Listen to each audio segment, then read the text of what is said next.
예, 다시 들어오겠습니다.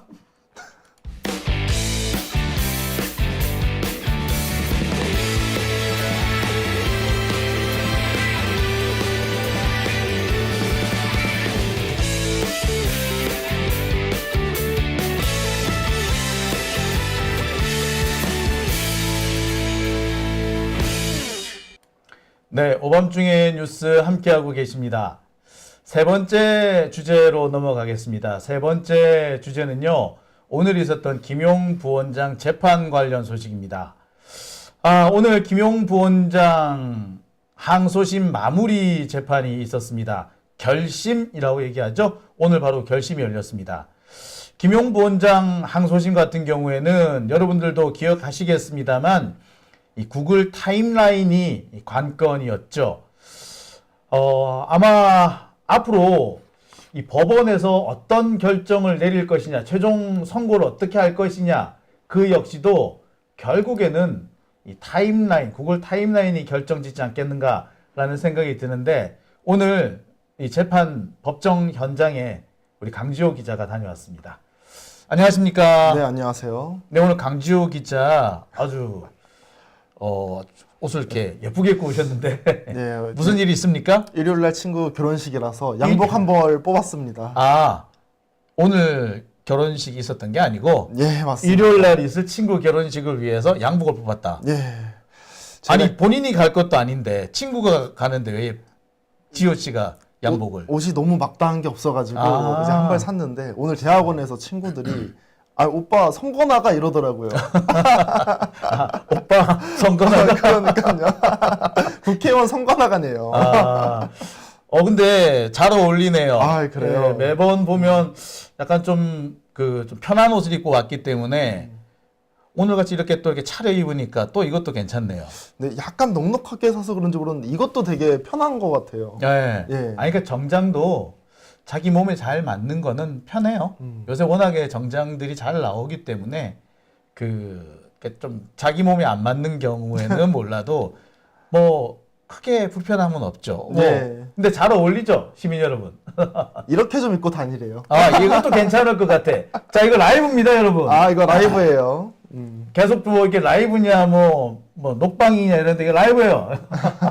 예, 확인해 볼까요? 예, 보니까 향이님께서 뭐라고 쓰셨네요. 저 뭐라고 쓰셨나요? 묻지다. 묻지다라고 쓰셨네. 예. 묻지지. 예, 묻지죠? 예. 우리, 김대호 PD, 멋집니다. 자, 그리고 또 어떤 분이 계시나요? 오드리님께서는 멋지네라고 했나요? 이쁘네라고 했나요? 네. 그 다음에 성효수님, 반갑습니다라고 하셨어요. 36? 36? 이거. 저 93년생입니다. 93년생? 예. 그러면 이제 31? 예, 아마 31인 것 같아요. 윤석열 나이로 31. 그렇죠. 요즘에 다 윤석열 나이로 하니까. 참 31. 예. 유일하게 하나 잘한 것 같아요. 윤석열 나이. 그래서 뭐 이거 가지고 뭐 바꿔야 된다. 예. 뭐 말이 많았는데, 글쎄 뭐, 그렇죠? 예. 오늘 김용 전 민주연구원 부원장 재판 다녀오셨죠? 네, 다녀왔습니다. 예. 오늘 재판이 어떤 재판인지 간단하게 좀 말씀해 주시죠. 오늘 김영 재판 같은 경우에는 김영 부원장이 뇌물을 받았냐, 받지 않았냐, 그 내용을 다루는 거고요. 그리고 이제 결국에 이 김영 부원장이 이재명한테 돈을 전달해줬냐, 안 해줬냐까지의 얘기가 나오는 겁니다. 그래서 뉴스 같은 거 보면 이 재판 같은 경우에도 결국에 이재명까지 가나 이런 얘기도 있거든요. 지금 이재명 대표 재판이 5개나 있습니다. 네. 혹시나 이거 관련돼서 또 뭔가가 나온다면 꾸역꾸역해서 6가지도 될 수 있지 않을까라는 생각도 좀 들어요. 아니, 예. 주진우 의원이 꾸역꾸역 이걸 또 고발을 한대. 그래서 아마 조만간 또 수사한다고 설칠 거예요. 근데 이 선고가 어떻게 나오느냐에 따라 가지고 얘기가 달라질 겁니다. 그러니까 지금 주진우 같은 경우에는 이 재판 법정 밖에서 언론 플레이를 하고 있는 거예요. 사실상 정부 여당이잖아요. 정부 여당이라는 걸 이용해 가지고 법원을 압박하고 있다. 윤석열의 생각은 이거니까 유죄니까 니들도 알아서 유죄 때려. 요런 얘기를 하려고 지금 하고 있는 거죠. 오늘이 결심이었죠. 예, 오늘 결심이었습니다. 그래서 이제 김영 부원장 같은 경우에는 저번에 1심 구형과 똑같이 12년을 받았고요. 유동규 같은 경우 1년 6개월, 그리고 나머지 뭐 남욱이라든지 정민용 같은 경우는 1년 나왔습니다. 아니 참 우리 입장에서는 화딱지가 나는 상황인데 예. 그래서 어이가 없죠. 사실 유동규가 실제로 돈을 다 받은 거잖아요. 그렇죠. 유동규가 돈을 받은 거고 유동규는 그 자신의 죄를 숨기기 위해서 이건 내가 받은 게 아니고 김용 거야 혹은 이재명 거야라고 덮어 씌운 거란 말이에요. 그렇죠. 그러니까 검찰 같은 경우에는 유동규가 수사에 협조했다는 것을 빌미 삼아서 유동규의 이 범죄 그 죄질보다도 훨씬 가볍게 구형을 한 거 아닙니까? 저는 이거 구형할 때 유동규한테 말을 할 때 변호사인 줄 알았습니다. 아. 검사가 아니라 변호사구나. 뭐라고 얘기하냐면 이 사건 자백과 반성이 있었다. 피고인의 역할이 중요했다. 주요 공범인 동시에 신고자였다. 피고인의 용기 있는 자백이 없었으면 드러나지 않았을 것이다. 또한 정치자금법은 실체적인 진실을 발견하기 어렵다. 유동규는 자숙하고 수사에 협조했다. 한편 다른 쪽에서는 배신자 원망을 들었다. 이렇게 어려운 상황에서도 용기 있게 자신의 처벌을 받아들이고 실행했다라고 하면서 1년 6개월을 구형하는 겁니다. 이해가 안 되는 부분이 많아요. 자숙을 했다고요? 변호사 같지 않아요? 그러니까 아니 유동규가 뭘 자숙을 해? 네, 그렇죠. 여기저기 유튜브 출연해가지고 온갖 희한한 소리 다 하고 다녔고 자숙했다는 놈이 법정에서 와서 소리 고래고래 지르고 이건 자숙이라고 하기 어려운데 오늘 그래가지고 판사님께서 경고 한번 주셨습니다. 유동규한테요? 그렇죠. 변호사 측에서 이제 변론이나 이제 최후 진술할 거 아니에요. 네. 옆에서 치 계속 이런 소리를 내는 거예요. 옆에서. 그러니까 경고를 주시더라고요. 그만하라고. 걔 사실 그런 태도가 실은 본인이 쫄리고 있다는 것의 표시예요. 그러니까 사실 심리적인 표시인데 예. 유동규가 대놓고 그렇게 이게 진짜 한대 팰 수도 없고. 아니 법정에서 유튜버처럼 행동한다니까요. 유동규는 아마 그러고도 남을 사람이죠. 네. 뭐 황당하네요. 그리고 제일 황당했던 부분은 아까도 제가 얘기했습니다만 유동규는 이게 자기 범죄를 다른 사람한테 덮어 씌운 거예요. 그렇죠. 그러니까 김용이나 이재명 대표를 끌어넣지 않았으면 아마 유동규는 받은 뇌물 액수가 수십억 원이거든요. 그렇죠. 제가 뭐 간단하게 생각해 봤는데도 50억 원이 훌쩍 넘어요. 유원홀딩스 그 자본으로 받은 돈이 한 50몇 억인가 된다고 하거든요. 그리고 그 유동규가 그 이혼, 재혼 이 과정에서 뭐 남욱 등등으로부터 받은 자금이 11억을 훌쩍 넘겨요. 이런 것까지 계산해 보면 이 사람은 사실 뇌물 혐의로 무기징역이 나와요, 정상이야. 그렇죠. 그래서 오늘 같은 경우에 유동규가 진술을 번복을 했잖아요. 네. 충분히 번복할 사유가 있다라는 거죠. 선배님이 말씀한 거죠. 유원홀딩스도 투자를 받았었고, 그리고 집이 7평에서 47평으로 이사도 가고, 애인 포르쉐도 사줘야 되고, 여러 가지 일련들의 사건이 있지 않았습니까? 근데 유동규가 원래 돈이 많은 사람이 아니에요. 아니에요. 네. 차릴이네 이런 데 얘기 들어보면 유동규가 불쌍했다라는 거예요. 왜 불쌍해? 돈이 없어서. 근데 그런 사람이 과연 어디에서 돈이 나와가지고 집도 사고 이혼하고 그 돈도 주고 유원홀딩스 돈도 이제 투자 받고 이러냐 말입니다. 그러니까 사실 유동규 같은 경우는 그 많은 돈, 한 유원홀딩스에 들어간 자본금 그것만 해도요, 그게 40억인가 50억인가 되거든요. 네, 그게 다 사실은 뇌물이에요. 그렇죠. 근데 그 부분에 대해서는 아무런 처벌이 없어요. 투자금으로 그냥 퉁쳐줬어. 그 다음에 그 이혼 자금, 재혼 자금 11억인가 얼마 들어가는데, 그러니까 전부인에 대해서 위자료도 주고, 그 다음에 뭐 자기가 원래 가지고 있던 집은 부인한테 살라고 애들이랑 살라고 넘겨줘요. 그리고 본인은 본인대로 그 전세집을 새로 구한단 말이에요. 그 다음에 애인 포르쉐도 사줘야 되고. 그렇죠. 그 돈이 벌써 10몇 억씩 되는데 그거 다 뇌물이거든요. 근데 이 부분에 대한 처벌도 거의 안 받는 거예요. 왜? 딱 하나. 사용처 중에 애매한 사용처가 있거든요. 한 6억 정도. 예. 그 6억을 누구한테 덮어 씌우느냐? 김용한테 덮어 씌운 거예요. 그래서 그런데 김용 부원장을 잡아놓으면 이재명 대표한테 갈 수 있다. 요건 거예요. 지금 징검다리로 그렇죠. 갈 수 있다. 그래서 지금까지 온 건데, 그러니까 이재명을 죽이는데 적극 협조해줬다라는 대가로 한 수십억 원에 달하는 뇌물죄가 사라져버린 거거든. 그리고 심지어 정치자금법 관련해가지고 네. 그게 유죄를 받아야 되는데 뇌물수수로 바뀌었거든요. 근데 이것도 별건으로 수사를 해야 되는데 수사도 안 합니다. 이런 것들을 봤었을 때는 좀 명확히 검사들이 봐주고 있는 것이 아니냐라는 그런 내용들도 좀 나오고 있습니다.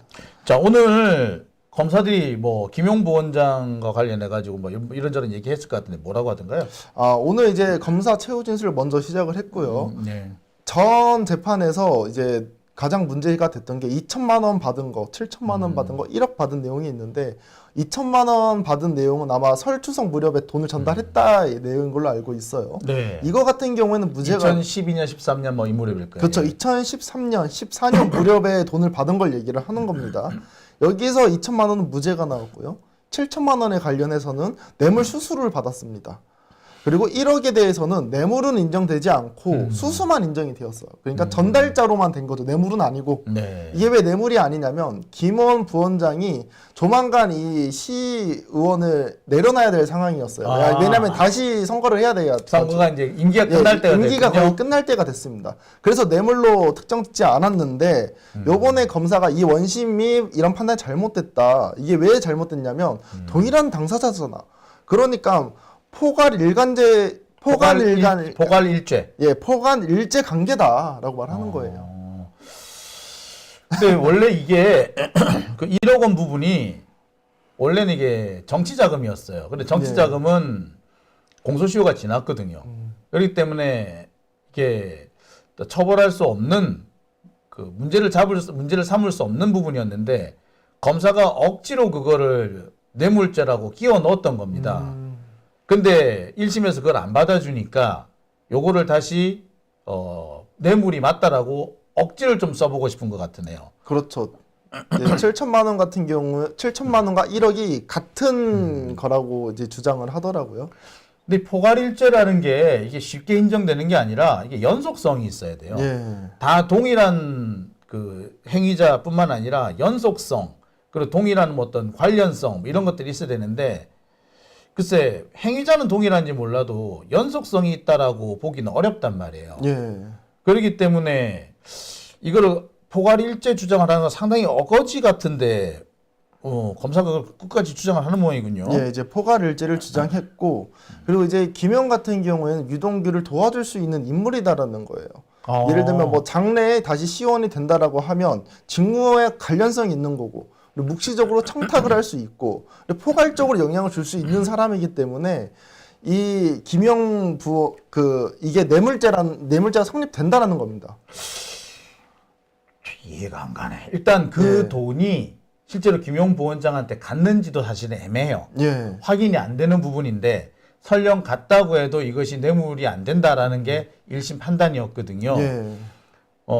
근데 이게 그 뇌물죄는 기본적으로 직무 연관성이 있어야 돼요. 그 직무 연관성이라는 것도 나름 좀 구체적이어야 합니다. 근데 이 상황에서는 딱히 구체적인 직무 연관성이 있다고 보기는 어려워요. 그러니까 검찰에서 포괄적 직무 연관성을 지금 꺼내 드는 모양인데, 예. 글쎄, 이거 참, 이렇게, 이게 보면은 검사들이 가끔씩 이렇게 법리 가지고 장난치는 거 보면, 야, 참 대단하다. 억지 쓰는데 일가견이 있구나 싶을 생각이 들어요. 아무튼, 또 어떤 얘기를 하던가요? 그래서 선배님이 방금 말씀하신 것처럼 관련이 있어야 된다 그러잖아요. 그렇죠. 그러니까 관련성에 대해서 얘기를 한 겁니다. 오. 그러니까 김영은 성남시 시의원이야. 그리고 거기에 도시건설위원회 위원이야. 그리고 이제 시의회 같은 경우에 공단의 피기관이야. 피감기관, 그러니까 검사할 수 있고 그 감독을 할 수 있는 기관이야. 그렇기 때문에 직무와 관련이 있다라는 거 주장을 하는 겁니다. 그 정도 가지고 직무 관련성 인정하기 쉽지 않아 보이는데. 그래서 이제 특히나 유동규 같은 경우에는 이미 내정이 돼 있었고 그리고 이 공단을 만들 때 이제 그 시의회에서 예산 들어간 걸 반대를 했는데 김용이 나서가서 그런 걸 해결을 해주고 결국에는 공단을 만들었다라는 거죠.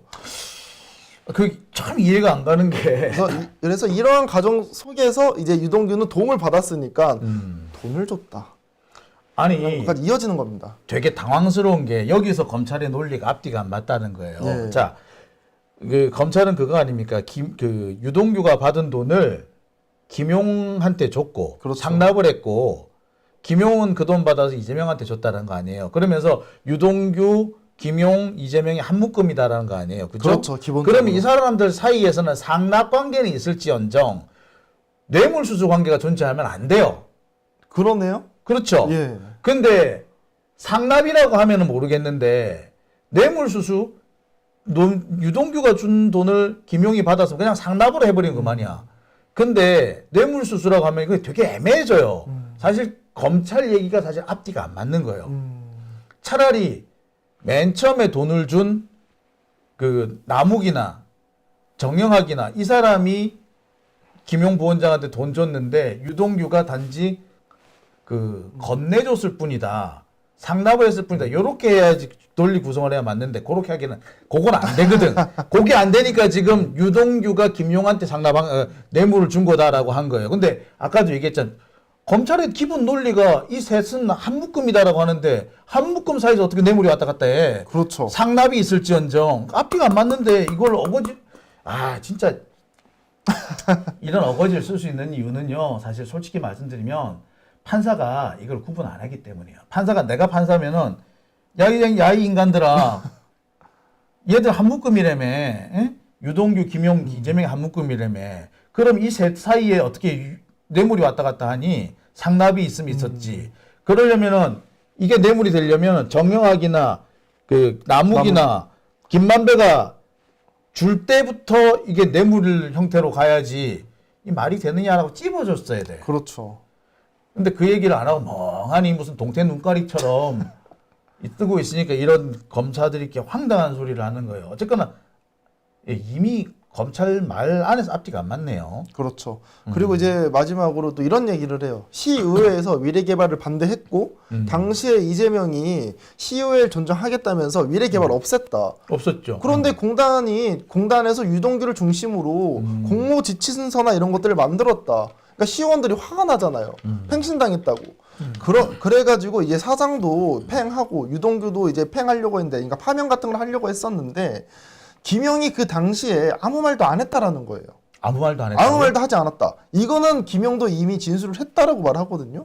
아무 말 안 했지. 근데 사실은 전 이거 들으면서 아무 말 안 했는데 그게 왜 문제가 되죠? 김용이 아무 말 안 한 게 왜 문제가 되지라는 그러니까. 생각이 딱 들더라고요. 근데 검찰은 아마 이런 거를 말하고 싶었던 것 같아요.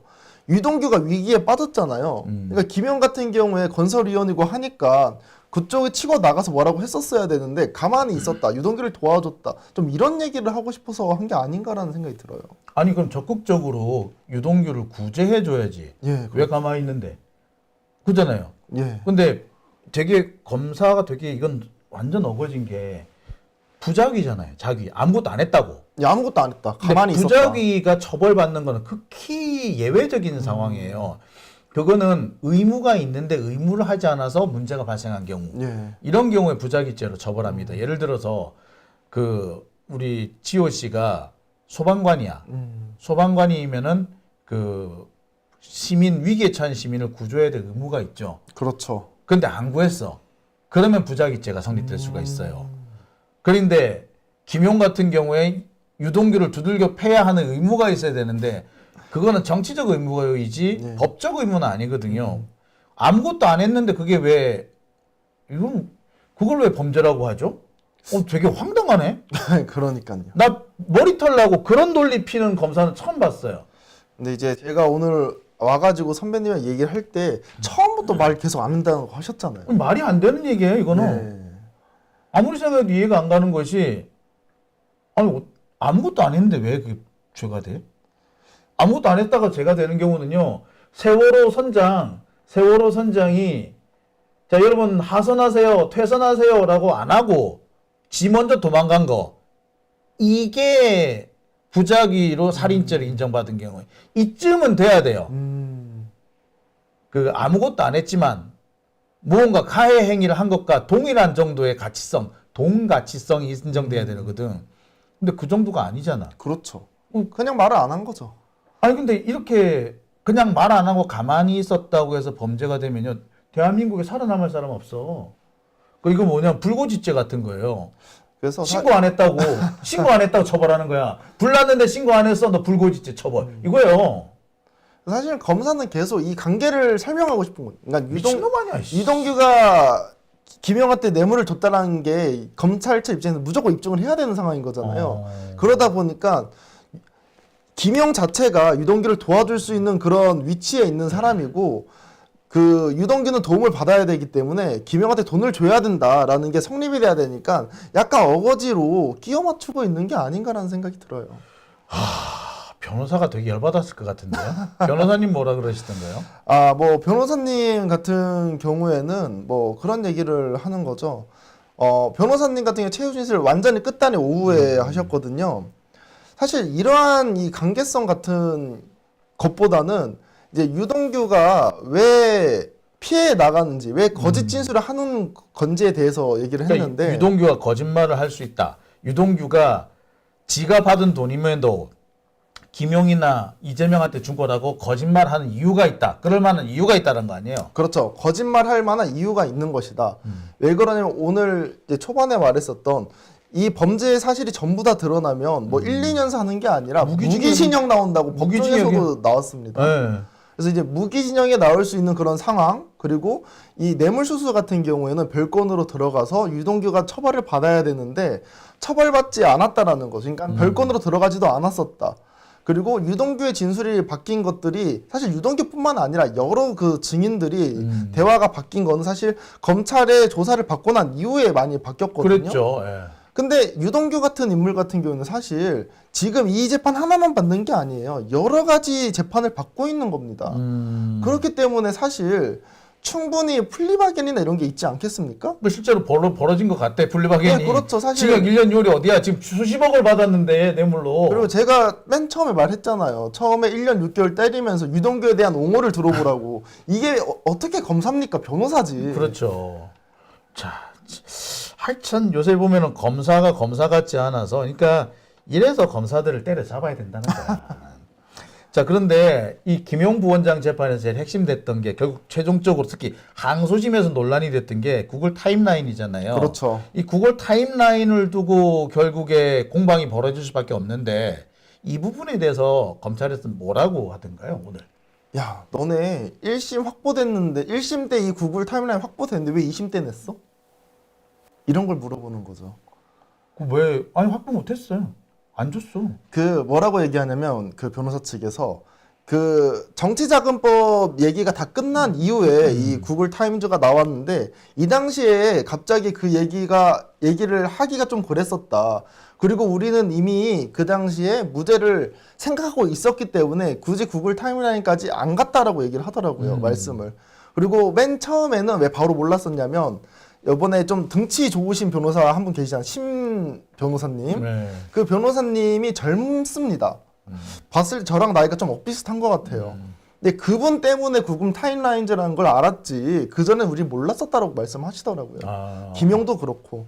아니, 구글 타임라인을 왜 나중에 내느냐? 그거 왜? 그게 뭐 나중 내든 먼저 내든 그 재판 전략일 수도 있고 그때는 그렇게 중요하지 않은 거라고 생각했을 수도 있고, 그 다음에 검사 지들이 맨 처음에 3월 말일했다가 4월 초랬다가 4월 하순일했다가 결국에는 5월 3일 나오면서 날짜가 계속 바뀌었잖아요. 그렇죠. 그래서 구글 타임라인 한 거고, 그리고 구글 타임라인 일찌감치 냈죠.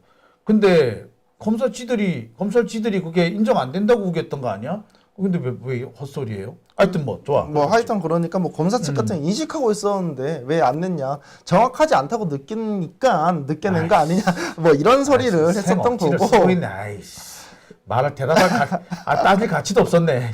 그리고요. 네, 그리고 이제 구글 타임 내기 일주일 전에 총 다 5회에 구글 타임라인이 수정됐다. 수정 내용도 유한올림스에 갈 수 있는 그런 거리였다라고 얘기를 하더라고요. 이게 왜 그러냐면 이 구글 타임 같은 경우에는 가끔씩 튀는 경우가 있습니다. 내가 있지 않은 상황에서 종종 튈 때가 있어요. 근데 이거 그러면 이 구글 타임 절대 못 믿는 거 아니야? 이게 아니라 연속성이라는 게 있습니다. 이 빨간색 점으로 찍히는 것들이 있어요.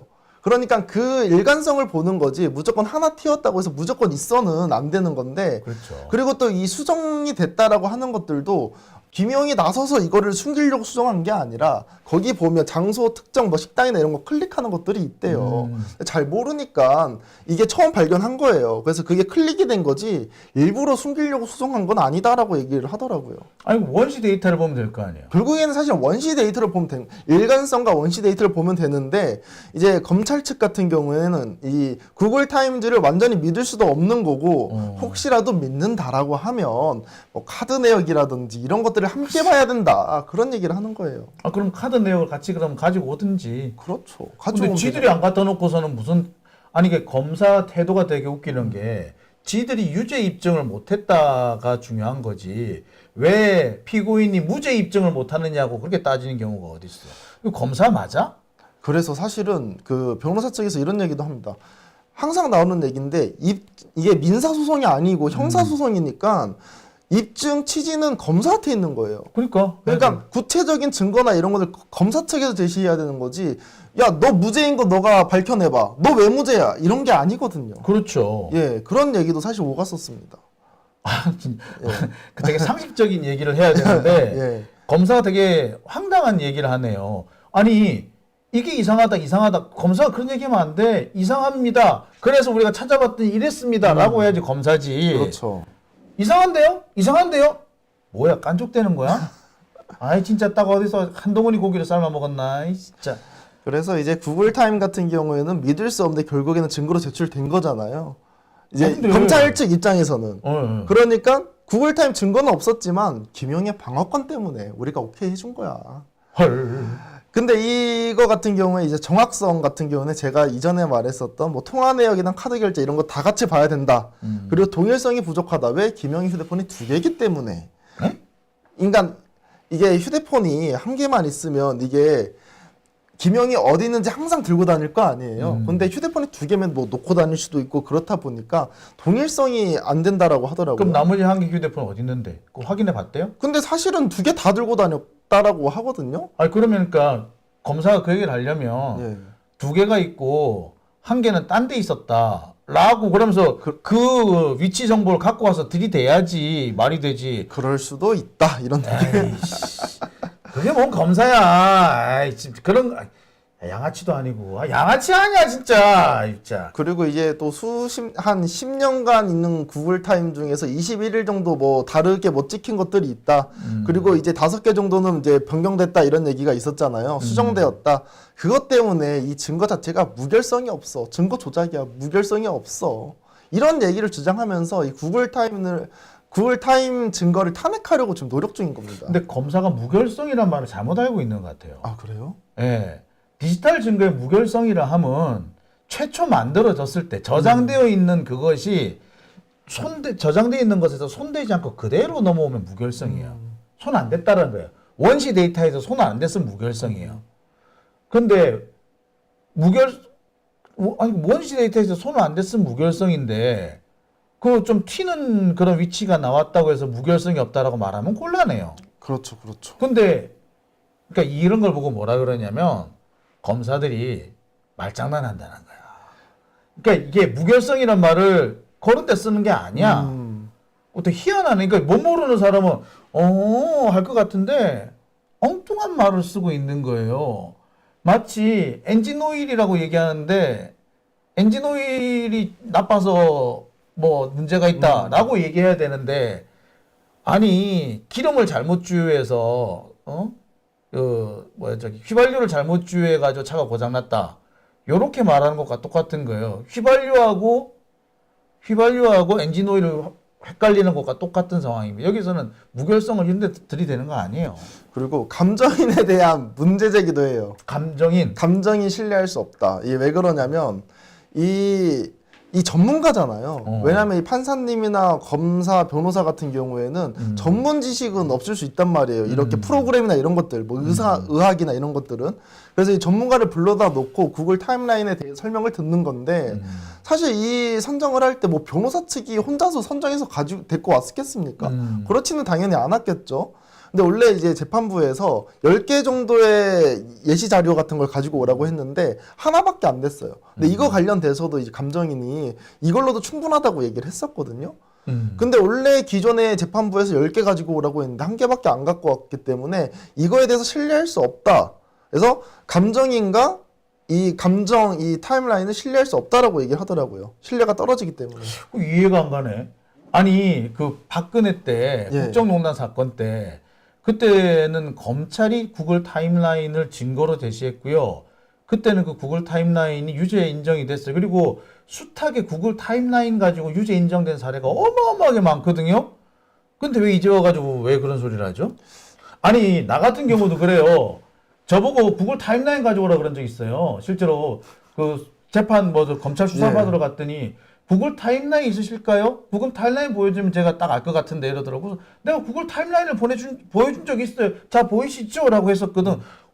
필요하면 지들도 구글 타임라인 갖고 왔는데 갑자기 왜 이런 식의 이해가 안 되네? 이게 진짜 내로남불인 게 자기들이 먼저 말해요. 국정농단 얘기를 하는데 국정농단 얘기를 농단 해요? 하는데 이거랑은 달라. 왜? 국정농단에서 했던 구글 타임과 김영이 보여준 구글 타임은 달라. 왜 다르냐? 일반인이 출입하지 못해서 특정하기가 쉽대요. 첫 번째. 두 번째는 출입국 내역이 있대요. 입출입 내역이 입출입 내역이 있대요. 그리고 이 청와대 안 같은 경우에는 거의 한 1km, 몇 킬로 정도는 일반인이 없다라고 하더라고요. 없겠죠. 당연히 없죠. 그러니까 특정하기가 쉽다라고 얘기를 해요. 근데 김용 같은 경우에는 그냥 달랑 구글 타임라인이니까 구글 타임 우선 전제 하나가 구글 타임라인은 무조건적으로는 믿을 수 없어. 근데 김용 같은 경우에는 구글 타임라인만 있는 거고 청와대 같은 경우에는 그 주변 안에 있는 한 1km 정도 되는 거리에 사람이 들어올 수 없고 들어온다고 하더라도 출입 기록 등록해야 돼. 그렇기 때문에 국정농단 같은 경우는 쓸 수 있는 거야. 라고 얘기를 하더라고요. 자, 여기서 검사 새끼 개새끼란 말을 내가 해드릴 수 있습니다. 첫째, 출입 기록이 있기 때문에 구글 타임라인을 믿을 수 있다. 개소리 하지 말라 그래. 청와대에 출입 기록이 있었으면은 애시당초 구글 타임라인 안 썼어요. 문제는 뭐냐? 그 최순실이 드나들 때 비서관 차를 타고 드나든 거야. 그래서 출입 기록이 안 남은 거야. 출입 기록이 안 남았는데 왔다라는 증거가 뭐가 있느냐? 구글 타임라인을 쓴 거예요. 그거 무슨 개소리야. 검사 새끼 개새끼 맞죠? 1번. 두 번째. 청와대에 아무도 없기 때문에 확특정될 수 있다. 그렇죠. 웃기지 말라 그래. 청와대에는 기지국도 없어요. 기지국이 없어가지고 청와대 주변에 있는 기지국에서 체크가 됩니다. 그 잘못하는 경우 어떻게 되느냐면은 청와대 그 동쪽에서 잡혔다가 서쪽에서 잡혔다 막 그래요. 그러니까 서천 쪽에서 잡혔다가 북천 쪽에서 잡혔다 그래. 잘못하면은. 그러니까 갑자기 그게 한 몇백 미터 되는데 갑자기 퉁퉁 튈 수도 있고 그래요. 그러면은 오히려 그거야말로 알기가 어렵죠. 그렇죠. 정확하지 않은 거죠. 오히려. 자, 예를 하나 더 들어볼게요. 우리나라 공항, 군사공항, 김해공항 같은 경우에는 기지국이 없습니다. 기지국이 없고, 그러니까 김해공항 김해공항 그 대합실에는 기지국이 있는데 그거는 이제 범위가 되게 좁아요. 그 건물 안에서만 그 기지국이 되게 돼 있고 김해공항에 이제 군사 기지가 있잖아요. 공군 기지가 있잖아요. 거기는 기지국이 없어요. 그 기지국은 전부 다 뭐냐면 군용망을 쓰거든요. 휴대폰도 군용망을 써요. 그래서 위치 정보를 따지면 어떻게 나오냐면은 분명히 김해공항 안에 있는데 부산시 북구 괴법동으로 나와요. 다른 데가 나오네요? 네, 전혀 다르요. 예, 부산광역시 강서구 공항동으로 나와야 정상인데 부산시 북구 괴법동으로 나와요. 자, 이거랑 똑같은 거예요.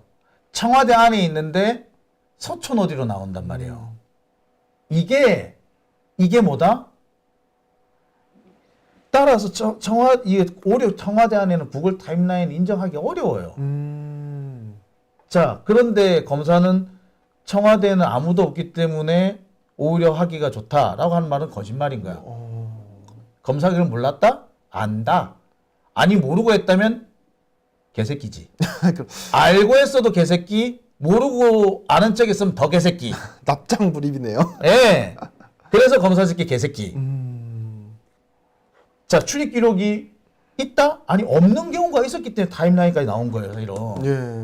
이런 순 개새끼를 봤나 검사 새끼 개새끼. 여러분 대한민국 검사가 이렇습니다. 아 진짜 열받네. 네, 재판 다니다 보면 이렇게 화가 날 일이 많습니다. 오늘 그럼 제목을 바꿔야겠다. 지금 응? 구글 타임라인이 관건이라고 그랬는데 검사 새끼 개새끼, 검사가 개새끼인 이유 이렇게 바꿔야 되나? 아 진짜. 아니 너무나도 잠시 조금만 살펴보면 금방 거짓말이라는 게 드러날 소리인데 이런 말을 했단 말이에요. 근데 이거를 기자들이 검토도 안 해봐? 아니 기자들이 얼마나 엉성하게 취재를 하면은 검사가 이렇게 말을 함부로 합니까? 와 되게 당황스럽네. 그렇죠. 어처구니가 없네요 이거. 아 나 진짜. 야 이걸 우리 저기 판사님이 좀 잘 검토를 해주셨으면 좋겠는데 야 진짜 어처구니가 없네. 청와대 국정농단하고 다르다. 아 다르다는 거죠. 제대로 알아보지도 않고 그냥 갖다 끼워 붙이는지도 모르겠네요. 예, 근데 만약에 그랬다면 그래도 개새끼지. 그건 더 개새끼지. 뭐 하여튼간 그래서 이 구글 타임 같은 경우에 사실 여러 가지를 활용을 할 수가 있거든요. 네. 그래서 구글 타임라인상 혹시 3월 24일 얘기 들어보셨나요? 3월 24일. 21년 3월 24일. 이때 이후로 유한홀딩스에 방문을 안 했다고 합니다. 그렇죠. 예, 안 나왔죠. 김영 부원장. 찍힌 게 없어요. 그리고 21년도 6월 8일 날 강교 포레나 그러니까 유동규 집 근처죠. 네. 여기서 뭐 돈 받았다 뭐 이런 얘기가 그쵸. 있는 거잖아요. 네. 거기에 근처는 간 적은 있대요. 언제? 6월 8일 날. 네. 그런데 유동규가 주장하는 그곳은 아니래요. 그러니까 그게 맞으려면은 유동규의 위치 정보랑 일치해야 돼요. 그렇죠. 일치해야 되는 네. 거죠. 그런 게 있고 그리고 21년 6월 이후에 경기도청 북부도로로 간 적이 없다라는 거예요. 여기다 이 북부도로 그쪽에서 돈을 오갔다 이런 주장이 있었었거든요. 그래서 그렇게 돈을 받으려면 거기에 있어야 되잖아요. 주장국에. 그렇죠.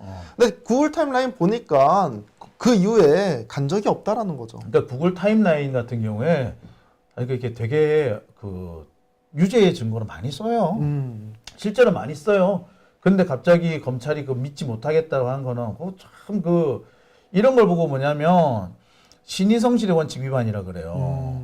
또는 금반원의 원칙 위반. 그 금반원, 말 뒤집지 말라고. 아, 말 뒤집지 마라. 말 뒤집지 말라. 뒤집을 반이잖아요. 네. 말 뒤집지 말라. 금반원의 원칙이라 그래요. 말 뒤집지 말라는 원칙이거든요. 이거를 검사가 기본적으로 위반하고 있는 겁니다. 불법적인 검사인 거죠. 이건 검사 자격이 없는 겁니다. 아, 참. 야, 참 제가 좋게 말해서 그런 거고요. 안 좋게 말하면 검사 새끼 개새끼야 이거는. 그리고 진짜 저질이다 저질. 양아치 아니야 이거. 그리고 저는 오늘 이제 검사 측에서 이런 얘기를 하는데 이거 맨날 우리가 했던 얘기 아니야라는 생각도 드는 것도 있었어요. 네. 뭐가 있었냐? 정치 유튜버와 언론을 통해 가지고 여론을 왜곡한다. 헐. 그대로 보도하지 않고 가공해서 보도하는데 입증이 확정된 것처럼 주장하고 있고 판결문 같은 경우에도 가공해서 내보낸다. 변호사도 출연해서 구글 타임라인 확실성에 대해서 이야기하거나 유동규를 공격한다. 재판장에서 자신들의 증언이 탄탄하지 않기 때문에 그런 거다. 그리고 법정에서는 이 조작 프레임이 안 통하기 때문에 국회에 나가서도 이 재판에 관련된 이야기를 하고 다닌다. 이런 거죠. 언론 플레이한다. 조작 왜곡한다. 이 조작 왜곡하는 거는 안에서는 이 조작 프레임이 안 통하기 때문에 바깥에 힘을 빌리는 거다. 이런 얘기를 검사가 하는 거예요. 변호사한테. 지들이나 잘하라 그래. 지금까지 검찰이 제일 많이 써먹은 방법이잖아요. 그렇죠. 그런데 이제 와가지고 뭔 개소리야. 양아치네 진짜. 이거 들으면서 진짜 기가 찼습니다. 제가 들으면서. 그러니까 이런 걸 보고 내로남불이라 그러네요. 다시 한번 왜 우리가 검찰을 해체해야 된다라고 말하는지 그 이유를 알 것 같습니다. 네. 열받네 오늘 막판에. 선거는 언제 한다고 하던가요? 선거는 제가 이제 정확히 기억은 안 나는데 아마 25년도 2월 7일로 알고 있습니다. 내년까지 가는 내년까지 간다라고 합니다. 그러니까 이제 아마 이 재판부는 이 선고를 하고 뭐 교체가 될 수 있겠네. 그러니까 예. 자기들 재판이 이걸로 끝내겠다. 예, 그런 것 같습니다. 이것까지 끝내고 나 다른 데 갈 거야. 뭐 이런 말이 되겠네요. 예. 참. 이 그 재판 얘기를 할 때마다 참 씁쓸한 것이 검찰이 검찰답지 못하다는 거. 검사는 객관 의무가 있습니다. 감사가 그 지키고자 하는 것은 누군가를 감옥에 보내거나 처벌하겠다는 것이 아니라 진실 발견이에요. 진실을 발견하고 정의를 수호하는 것이 검찰의 역할입니다. 따라서 아무리 자신이 재판에서 불리한 상황에 처했다고 하더라도 그때그때 말이 바뀌면 안 되는 거예요. 구글 타임라인 유죄의 증거로 썼으면 신뢰할 수 있다라고 끝까지 몰고 하는 게 맞아요. 근데 검사가 이럴 때는 유죄의 증거로 쓰고 저럴 때는 믿을 수 없다라고 하는 거는 검사의 객관 의무를 위반한 거죠. 아까도 말했습니다만 금반원의 원칙, 신의 성실의 의무 위반인 겁니다. 사람이 어떻게 사람이 믿고 검사를 믿을 수 있어야지 이래가지고 검사를 믿겠습니까? 그렇죠. 예. 제가 예전에 교과서 읽었을 때 뭐 한 사람의 억울한 사람도 나오면 안 된다 이런 것들 예전에 책에서 읽었었던 것 같은데 요즘에 재판장 다녀보면 전혀 그런 것들이 이루어지고 있지 않다라는 생각이 들어요. 그래서 검사를 없애버려야 되는 거예요. 차라리 없는 게 낫겠어요. 그러니까요. 네. 자, 답답합니다만 그래도 오늘 현장에서 생생한 소식을 전해 주셨는데요. 김용 부원장 재판은 뭐 이제 내년 2월 선고가 난다 그러고 원래 이번 주에 있던 재판 다른 게 하나가 있다가 없어졌죠? 저 당첨됐거든요. 아하. 당첨됐는데 취소당했습니다. 이거 누군가의 모략이 있지 않나. 이재명 대표 선고 날은 다 탈락했거든요. 요번에 드디어 됐습니다. 이화영 재판 선고. 근데 사라졌습니다. 12월 달로 옮겼습니다. 예, 선거가 미뤄졌는데 예. 이것을 두고 또 여러 가지 얘기들이 나오고 있어요. 네. 걱정이 되긴 한데 아무튼 뭐 좋은 결과가 있기를 기대해 보겠습니다. 예. 자, 강지우 기자 오늘 고생하셨고요. 다음번 재판에도 고생해 주시기 바랍니다. 네, 알겠습니다. 감사합니다. 네, 밤늦게 정말 고생하셨습니다. 예. 라이브입니다, 이거. 이거 라이브예요, 라이브. 네.